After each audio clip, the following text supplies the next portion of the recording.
Hello everyone, welcome back to Lakshmi kitchen. ಇವತ್ತಿನ ಈ ವಿಡಿಯೋದಲ್ಲಿ ನಾಟಿ ಸ್ಟೈಲ್ನಲ್ಲಿ ಮಟನ್ ಬಿರಿಯಾನಿ ಯಾವ ರೀತಿ ಮಾಡೋದು ಅಂತ ನೋಡೋಣ. ನಾನಿಲ್ಲಿ ಸುಮಾರು 1.5 kg ಆಗುವಷ್ಟು ಮಟನ್ ಬಿರಿಯಾನಿನ ಮಾಡ್ತಾ ಇದ್ದೀನಿ. ಈ ಮಟನ್ ಬಿರಿಯಾನಿ ಮಾಡೋದಕ್ಕೆ ಮೊದಲನೇದಾಗಿ ಒಂದು ಫ್ರೈಯಿಂಗ್ ಪ್ಯಾನ್ಗೆ 2 ಟೇಬಲ್ ಸ್ಪೂನ್ ಆಗುವಷ್ಟು ಎಣ್ಣೆ ಹಾಕೋಬೇಕಾಗುತ್ತೆ. ಎಣ್ಣೆ ಚೆನ್ನಾಗಿ ಕಾದ ನಂತರ ಒಂದು 2 ಈರುಳ್ಳಿನ ಈ ರೀತಿ ಉದ್ದುದ್ದುಗೆ ಕಟ್ ಮಾಡಿ ಹಾಕೊತಾ ಇದ್ದೀನಿ. ಈರುಳ್ಳಿ ಸ್ವಲ್ಪ ಬಣ್ಣ ಬದಲಾಗೋವರೆಗೂ ಫ್ರೈ ಮಾಡ್ಕೋಬೇಕಾಗತ್ತೆ. ನಂತರ ನಾನಿಲ್ಲಿ ತೋರಿಸ್ತಾ ಇದ್ದೀನಲ್ಲ, ಆ ಬಟ್ಲಲ್ಲಿ ಒಂದು ಅರ್ಧ ಕಪ್ ಆಗುವಷ್ಟು ಬೆಳ್ಳುಳ್ಳಿನ ತೊಗೊಂಡಿದ್ದೀನಿ. ಹಾಗೆಯೇ ಒಂದು 1/4 ಕಪ್ ಆಗುವಷ್ಟು ಶುಂಠಿನ ತೊಗೊಂಡು ಈರುಳ್ಳಿ ಜೊತೆ ಚೆನ್ನಾಗಿ ಹುರ್ಕೋತಾ ಇದ್ದೀನಿ. ಈ ಮಟನ್ ಬಿರಿಯಾನಿ ಮಾಡೋದಕ್ಕೆ ಶುಂಠಿ ಬೆಳ್ಳುಳ್ಳಿನೇ ಜಾಸ್ತಿ ಬೇಕಾಗುತ್ತೆ. ಹಾಗಾಗಿ ನಂತರ ನಿಮಗೆ ಖಾರ ಎಷ್ಟು ಬೇಕೋ ಅಷ್ಟು ಹಸಿಮೆಣಸಿನ್ಕಾಯಿ ಹಾಕೋಬೇಕಾಗುತ್ತೆ. ನಾನಿಲ್ಲಿ ಒಂದು 5-6 ತೊಗೊಂಡಿದ್ದೀನಿ. ಹಾಗೆಯೇ ಸ್ವಲ್ಪ ಕಾಳುಮೆಣಸು, ನಂತರ 2 ಏಲಕ್ಕಿ, ಸ್ವಲ್ಪ ಲವಂಗ, ಹಾಗೆಯೇ ಸ್ವಲ್ಪ ಚಕ್ಕೆ, ಇಷ್ಟನ್ನು ಹಾಕಿ ಚೆನ್ನಾಗಿ ಹುರ್ಕೋಬೇಕಾಗುತ್ತೆ. ನಂತರ 1 ಹಿಡಿ ಆಗುವಷ್ಟು ಕೊತ್ತಂಬರಿ ಸೊಪ್ಪು ಹಾಗೆ 1 ಹಿಡಿ ಆಗುವಷ್ಟು ಪುದೀನ ಸೊಪ್ಪನ್ನು ಹಾಕಿ ಚೆನ್ನಾಗಿ ಎಣ್ಣೆಯಲ್ಲಿ ಫ್ರೈ ಮಾಡ್ಕೋಬೇಕಾಗುತ್ತೆ.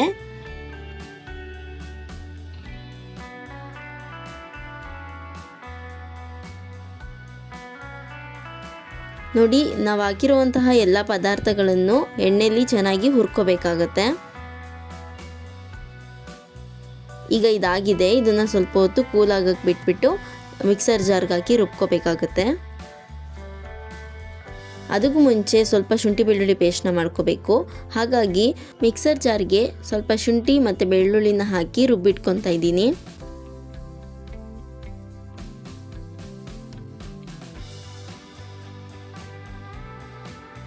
ನಂತರ ನಾವೇನು ಹುರಿದಿಟ್ಕೊಂಡಿದ್ವಲ್ಲ ಆ ಪದಾರ್ಥಗಳನ್ನ ಮಿಕ್ಸರ್ ಜಾರ್ಗೆ ಹಾಕ್ಕೊಂಡು ಸ್ವಲ್ಪ ನೀರನ್ನ ಹಾಕಿ ನುಣ್ಣಗೆ ರುಬ್ಕೋಬೇಕಾಗುತ್ತೆ.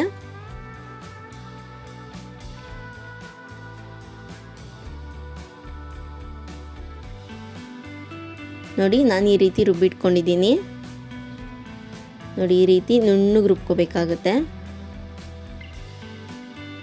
ಈಗ ಸ್ಟವ್ ಮೇಲೆ ಒಂದು ಪಾತ್ರೆ ಇಕ್ಕಿ ಪಾತ್ರೆಗೆ ಒಂದು ಸ್ವಲ್ಪ ಎಣ್ಣೆ ಹಾಕಿ ಎಣ್ಣೆ ಕಾಯೋದಕ್ಕೆ ಬಿಡಬೇಕಾಗುತ್ತೆ. ಎಣ್ಣೆ ಜೊತೆಗೆ 1 ಸ್ಪೂನ್ ಆಗುವಷ್ಟು ತುಪ್ಪ ಕೂಡ ಹಾಕಿ ಕಾಯೋದಕ್ಕೆ ಬಿಡಬೇಕು. ಅದಾದ ನಂತರ ಎಲ್ಲ ಸ್ಪೈಸಿ ಐಟಮ್ಸ್ನ ಹಾಕೋಬೇಕಾಗತ್ತೆ. ಚಕ್ಕೆ, ಲವಂಗ, ಏಲಕ್ಕಿ, ಮರಾಠಿ ಮೊಗ್ಗು, ಕಲ್ಲುವ್ವು ಹಾಗೆ ಪಲಾವ್ ಎಲೆನ ಹಾಕಿ ಚೆನ್ನಾಗಿ ಎಣ್ಣೆಲಿ ಫ್ರೈ ಮಾಡ್ಕೋಬೇಕಾಗತ್ತೆ.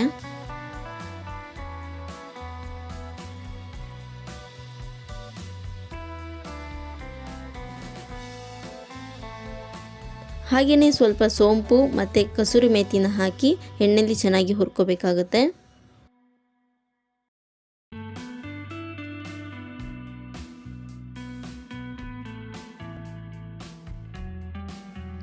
ನಂತರ ಈಗ 1 ಈರುಳ್ಳಿನ ಈ ರೀತಿ ಉದ್ದುದ್ದಕ್ಕೆ ಕಟ್ ಮಾಡ್ಕೊಂಡಿದ್ದೆ, ಅದನ್ನು ಕೂಡ ಹಾಕ್ಕೊಂಡು ಎಣ್ಣೆಯಲ್ಲಿ ಚೆನ್ನಾಗಿ ಫ್ರೈ ಮಾಡ್ಕೋಬೇಕು.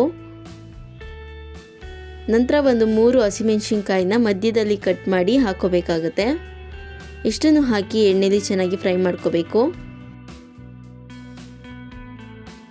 ಇದ್ರ ಜೊತೆಗೆ ನಾವು ಮಾಡಿಟ್ಕೊಂಡಿರುವಂತಹ ಶುಂಠಿ ಬೆಳ್ಳುಳ್ಳಿ ಪೇಸ್ಟ್ನಲ್ಲಿ 1 ಸ್ಪೂನ್ ಆಗುವಷ್ಟು ಶುಂಠಿ ಬೆಳ್ಳುಳ್ಳಿ ಪೇಸ್ಟ್ನ ಹಾಕಿ ಹಸಿ ವಾಸನೆ ಹೋಗೋವರೆಗೂ ಚೆನ್ನಾಗಿ ಫ್ರೈ ಮಾಡ್ಕೋಬೇಕಾಗುತ್ತೆ.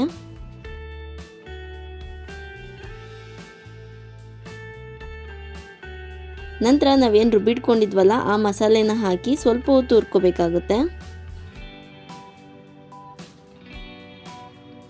ನಾವು ರುಬ್ಬಿರುವಂತಹ ಮಸಾಲೆಯನ್ನು ಆಲ್ರೆಡಿ ಒಂದ್ಸಲ ಹುರಿದಿರೋದ್ರಿಂದ ಅಷ್ಟೇನು ಹಸಿ ವಾಸನೆ ಇರೋದಿಲ್ಲ.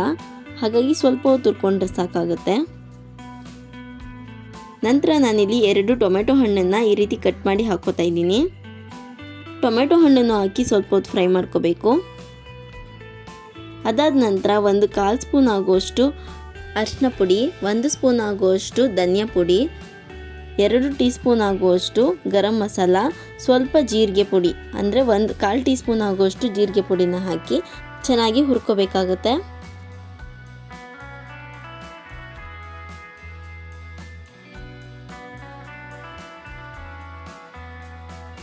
ನಂತರ ಒಂದು 1/4 ಕಪ್ ಆಗುವಷ್ಟು ಮೊಸರನ್ನ ಹಾಕೋಬೇಕಾಗುತ್ತೆ. ಮೊಸರನ್ನು ಹಾಕಿ ಚೆನ್ನಾಗಿ ಮಿಕ್ಸ್ ಮಾಡ್ಕೋಬೇಕು.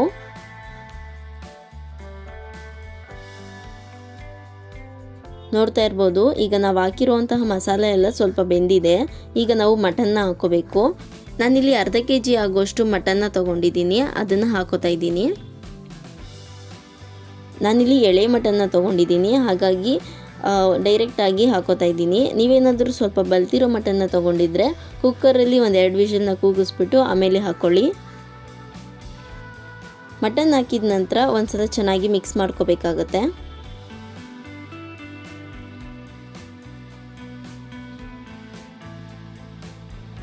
ನಂತರ ಮಟನ್ ಬೇಯೋದಕ್ಕೆ ಸ್ವಲ್ಪ ಉಪ್ಪು ಹಾಕೋಬೇಕಾಗುತ್ತೆ. ಉಪ್ಪಾಕಿ ಕೂಡ ಒಂದ್ಸಲಿ ಚೆನ್ನಾಗಿ ಮಿಕ್ಸ್ ಮಾಡಿಕೊಂಡು ಒಂದು ಪ್ಲೇಟ್ನ ಮುಚ್ಚಿ 10 ನಿಮಿಷಗಳ ಕಾಲ ಚೆನ್ನಾಗಿ ಬೇಯಿಸ್ಕೋಬೇಕಾಗುತ್ತೆ. ನೋಡ್ತಾ ಇರ್ಬೋದು, 10 ನಿಮಿಷ ಆದಮೇಲೆ ಮಟನ್ ಬೆಂದಿದೆಯಾ ಅಂತ ನೋಡ್ಕೋಬೇಕಾಗುತ್ತೆ.